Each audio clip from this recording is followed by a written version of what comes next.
Hey everybody, it's Aluna Michaels, esoteric astrologer, coming at you to talk about events of March 2019. Okay, so where do we start? There's a few different things. Well, everyone gets excited about Mercury retrogrades. Maybe we should start there because Mercury is going to go retrograde in Pisces. And what's very interesting about this, now we know that Mercury goes retrograde 3 times a year, 3 weeks at a time roughly. And Mercury, I've mentioned this before, and I do have a video on my website about Mercury retrograde, but in Greek mythology, Mercury was Hermes, the god Hermes, and he was the god of the messenger god, right? So he went from Earth to Mount Olympus and getting messages from the gods to the Earth and vice versa, whatever, I suppose. Your prayers go up. But then he also had a role where he was, it was Hermes as psychopomp. Psycho meaning the soul and pomp being to lead. So he would also not just go from Earth to Mount Olympus, heaven, quote unquote, but he would go to Hades, which isn't in the Greek, it wasn't hell, it was just the underworld, which is where you went when you died. But it was also, if we think about it subconsciously, the underworld is our subconscious. So when Mercury does go retrograde, that's when he's playing the role of the psychopomp, getting messages from down in the depths of you. Inspirations, intuitions, hidden desires, answers, different sorts, it's, I guess, with the Greeks, it's like, it's different, but with Hades not being hell, it was just different ways of gaining information. You could have inspired information from on high or from down below, and like your, this hidden sense of wisdom could be, So this idea when Mercury goes retrograde, because Mercury can so much be about boop-a-doop-a-doop and bopping around town, I'm doing things, I'm doing this, I'm checking stuff off my list. But when Mercury's retrograde, it's more of a time of inner wisdom, inner journeying, like instead of bopping around town, you're sort of bopping around within yourself. And so having quiet time, seeing what things you've left undone that you need to reprioritize and get back to them, things that cause you a sense of soothing, a sense of centering. You can rediscover those during Mercury retrograde. Sometimes, you connect with old friends, old relationship people pop up and you say, do I want this or not? Or, oh my gosh, this old friend, I should talk to her more often and make that more of a priority to me because it nourishes me. And if you think about that with Mercury retrograde being if this underworld idea, that's where the roots are and that's where your nourishment can come up from underneath. Of course, nourishment can come from the sun or rain or whatever, but there's this idea that there's minerals in the soil and your roots are pulling that up. So it's a balance of what also is nurturing me down deep. So in Mercury's retrograde, we're attuning to that. So now that Mercury's retrograding in Pisces, and at the final degree of Pisces, 29 degrees, so the degrees go from, there's 30 degrees of each sign, so we go from 0 to 29. So that's why it ends up not being 30, because we're counting 0 as 1, if that makes any sense. So when 29 degrees of Pisces isn't just the final degree of Pisces, it's the final degree of the zodiac, right? Because then you got 0 Aries and we're starting all over again. So to have Mercury, the thinking and the prioritizing and sort of daily orientation, combining with Pisces being such a planet of the soul and such a sign of the soul, and that 29th degree is always very powerful of any sign, and it's most powerful in Pisces being the final sign of the zodiac. It's like, what am I thinking about? What am I doing in my daily life that represents my soul desires, my deepest wishes, and thinking back, like, what could I be doing to incorporate my deepest desires in my day-to-day life? For making sure you're having a daily meditation practice, a daily yoga practice, that you are practicing forgiveness and kindness and compassion in your daily life. So, in yoga, I'm not a big yoga person. I'm more into Qigong, not that it's one bit or the other, but, in yoga, they talk about taking your practice off the mat, which is kind of like that Mercury retrograding in Pisces. Am I really who I am in my deepest self, which is that sort of retrograde Pisces idea? Do I take that out in the world? How can I take it out in the world better? So that can be Mercury retrograde.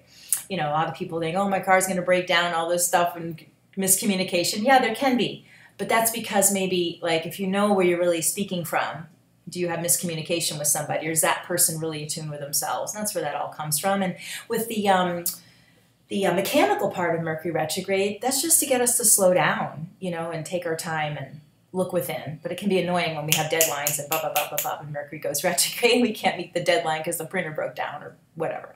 So, anyways, looking at really how you take your spiritual practice in the world and how could you do it better, or better, but, more fulfillingly. And then what people do you want to have in your life that enhance that in you? That can be a big part of this Mercury retrograde. Now, what's also interesting about this month is on March 6th, we're having a new moon in Pisces, so sun and moon in Pisces. And the planet Neptune, which rules Pisces, is also right there. So we get the sun, the moon, and Neptune, boom, boom, boom. And they're all together there. And so, and it's the day that Mercury turns retrograde that this happens. So it's like, okay, so more Pisces, sorry, there's a little buggy in front of my face here.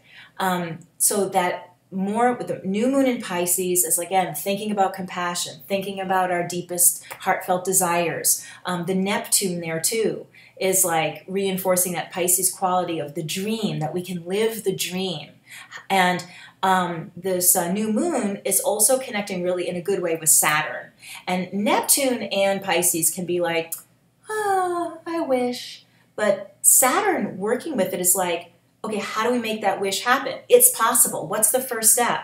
What are the day-to-day things I can do that build this perfect world? That I go, and don't just leave it in the air. Like Saturn wants to make it be a thing with structure and form.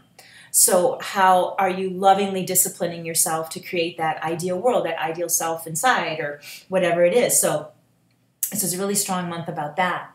Then March 6th is a big day. So we have the Mercury turning retrograde, the new moon, and Uranus changing signs. Now, Uranus has an 84-year orbit, and it stays in the sign for 7 years.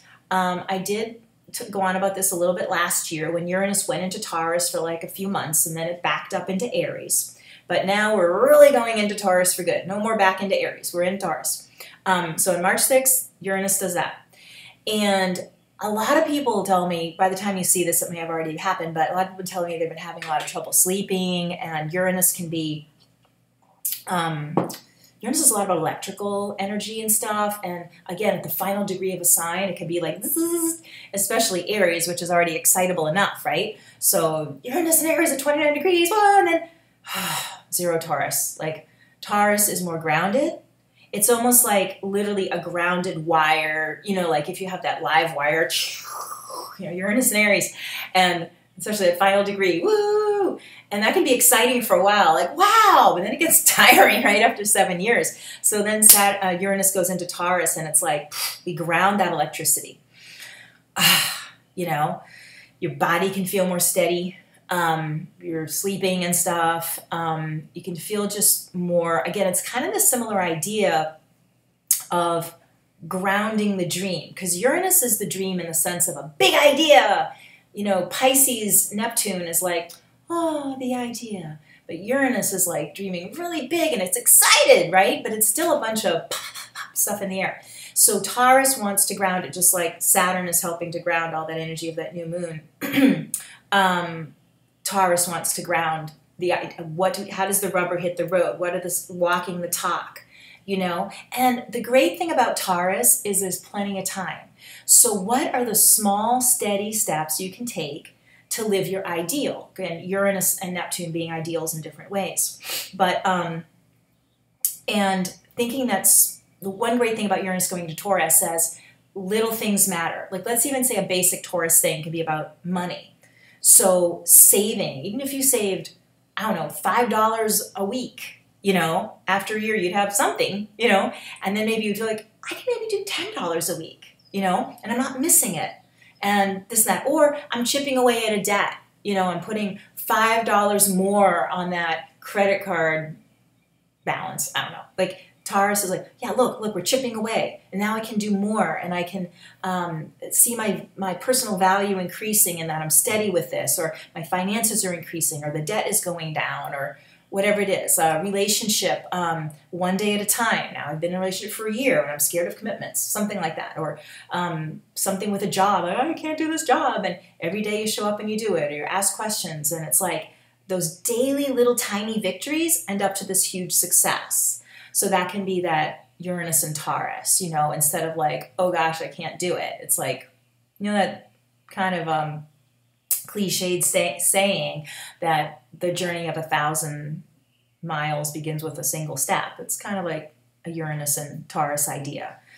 So, you know, and then Taurus also is able to kind of just go, like if it isn't going as planned, what can I do to adapt this and not be like hysterical, it's not working. But there's always time you move and then you go, you assess, and then you can change direction while still moving forward or adapt. So Taurus is really calm in that process of getting all your needs met or achieving the thing or whatever it is, you know, getting to the top of your personal success mountain. So that's actually great too. So that's all big day, March 6th, right? And then the full moon also is kind of exciting this month. The full moon will be March 20th and 21st, which is, and it's right when the sun goes into Aries. So, you know, the new solar year. Right on that day, we're going to have, you know, moon in Libra. The full moon is the sun opposite the moon. And at that time, the planetoid or the heavenly body, Chiron, which is the healer, which is one of the planets that's a healer, but the wounded healer, the wise healer, is just gone into Aries. So we have Sun and Chiron opposing Moon and Libra. So much about healing relationships. And also, right at that time too, Venus, which is love, and Jupiter in a nice combination too. And Jupiter is very forgiving, and actually Venus would be in Aquarius, which is very open-minded about love. And so there's a lot about healing your heart to be open for more love. And that can be more self-love. It can be healing from an old relationship moving into a new relationship. It can be being in a long-term relationship and being able to forgive and heal even long-term problems that have been happening, to be able to open to a fresh chapter in that relationship. It also can be about personal finances, because when you're dealing with the moon and Venus, that's also an idea too about how you allow yourself to live well. You know, when do you hold good living away from yourself? If it's, you know, self-sabotage, overspending, or even if it's like eating issues and, you know, sleeping things, like not going to bed too late and being tired all the time, or eating crappy food instead of taking the time to nourish yourself, and self-care kind of things. But Moon and Venus are all about that, so the money comes into play with there too. So it's like, you know, how am I changing my patterns to allow for greater joy, greater abundance, greater sense of nurturing, greater sense of stability. And there's also a theme with all of those things within the month of the more you're loving yourself, the more energy you have for others. Or by forgiving yourself, you're allowing more love, more space for love in. And just clearing out old wounds of the heart would be that theme. And again, that goes with this idea of the Mercury retrograding in Pisces, where, again, you still want to have clear boundaries in your life and not be in an abusive situation or something, but, you know, how can you kind of sweep out the ashes of old energy and really live fresh? And part of self-care and even self-love for the other is not allowing someone to be abusive, because sometimes Pisces slips into that about just like, oh, it's okay, they're having problems, they can just use me as a punching bag. It's like, no, that's not self-care for you or love for them, the highest love for that person. So Pisces can still be having those healthy boundaries, and this unconditional love can say, no, you're not doing that to me, or, you know, so it doesn't have to look like you're not allowed to stand up for yourself, which is a big Pisces theme of learning that unconditional love, setting limits for the other as well as for yourself. So, so there's that whole thing there going on about sweeping out what has been and allowing space for new growth, which is just a perfect springtime theme, right? Spring equinox, even if it's not warm where you are, because that would always frustrate me living up north. It's like, it's May and it's not warm yet, you know, but spring is here somewhere. Little crocus is coming out of the snow, hopefully, which is that theme of your heart's renewing, and you can have this life you truly want to live, one day at a time, one moment at a time. Oh, one last thing about that Mercury retrograde is listening to your inner voice and your inner critic, or what language are you using when you describe yourself, or what are you saying to yourself all the time? And the Mercury retrograde in Pisces can see abusive things you say all the time, or negative thoughts, or whatever. So you can be alert for those things that detract from your sense of internal vitality with language and habitual thoughts that run in your mind. So that's another nice, gentle investigation you can do with that Mercury retrograde. And heal that and say, oh, no, don't go that way, like a puppy's doing something naughty. No. You don't say, stupid puppy, like stupid self, saying negative things about myself. Well, then you're back you've abused yourself or being abused yourself. It's like, see yourself as sweet and sort of innocent because you've sort of habitually been mean to yourself and your brain's going there. You pull back and say, oh, no, don't go over there, little one. So having this gentleness toward the pattern can undo the pattern. The compassion towards yourself, that of course my mind's going to go there. It's gone there so many times. Don't shame yourself that you're doing it again. It's like, oh, I caught myself. I was only in those self-deprecating thoughts for an hour or a day or whatever. So that can be a wonderful healing too, to say, just begin again right now where I'm at, So I hope you have a wonderful March and enjoy all this refreshing, renewing self-love energy. And if you want to have a session with me, alunamichaels.com.